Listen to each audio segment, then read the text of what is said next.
kamusta? So for today's video, itatry nga natin itong Tequila Rose Strawberry Cream.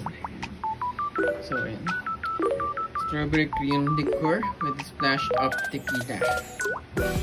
Contains caramel, certified color added. So 50% alcohol volume siya. Natin.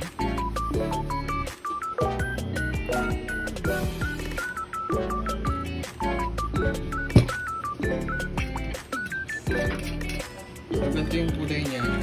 Parang gatas lang.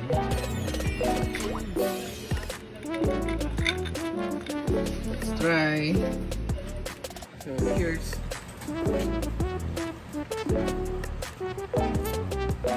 Nasa siyang gatas na may pagka-strawberry pero may aftertaste na mapakla. So, talagang may tama din to. Kaya 15% alcohol siya. Na masarap. Try nyo na din.